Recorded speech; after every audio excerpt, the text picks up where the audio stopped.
നിങ്ങളിപ്പോ എത്രാമത്തെ പ്രാവശ്യം ഇടപെടുന്നത്? ഞാൻ പറഞ്ഞല്ലോ, ഞാൻ പറയട്ടെ. ജോസിന്റെ എല്ലാ പ്രവർത്തനവും നമ്മുടെ നാടിന്റെ വികസനത്തിനാണല്ലോ എന്ന് ഓർക്കുമ്പോ ഒരാശ്വാസം. നിങ്ങൾക്ക് അറിയാം, നിങ്ങൾക്ക് അറിയാം. ഇതാ അദ്ദേഹം തന്നെ ഈ ദേശാഭിമാനിക്കാരൻ തന്നെ. ഞാൻ പറയണ കേക്ക്. നിന്റെ വർഗത്തിൽ ഒരെണ്ണത്തിന് പോലും കുടിക്കുന്ന വെള്ളത്തിൽ പോലും വിശ്വസിക്കാൻ ഒക്കില്ല.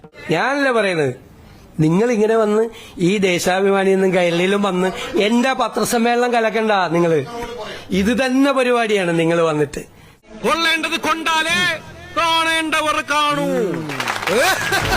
വന്നിട്ട് നിങ്ങൾ പ്രതിപക്ഷ നേതാവ് പത്രസമ്മേളനം നടത്തുമ്പോഴോ അദ്ദേഹം മുഖ്യമന്ത്രിയായി പത്രസമ്മേളനം നടത്തുമ്പോഴോ ഒന്നും ഇതുപോലെ നിങ്ങൾ ബഹളം ഉണ്ടാക്കിയിട്ടില്ല.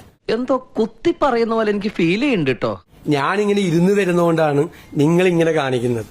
ദയവീത് അതുകൂടി ഇല്ലാതാക്കരുത്. നിങ്ങൾ ആനയ്ക്ക് മതമിളകിയാ ചങ്ങലക്കിടാം, ചങ്ങലയ്ക്ക് മതമിളകിയാൽ അത് നിനക്കിടാം. നിങ്ങൾ സാമാന്യ ഞാൻ സംസാരിക്കുമ്പോ നിങ്ങൾ എന്തിനാ സംസാരിക്കുന്നത്? ഞാൻ സംസാരിക്കുമ്പോ നിങ്ങൾ എന്തിനാ സംസാരിക്കുന്നത്? നീയാണല്ലോ കോടതി. നിങ്ങളിപ്പോ എത്രാമത്തെ പ്രാവശ്യം ഇടപെടുന്നത്?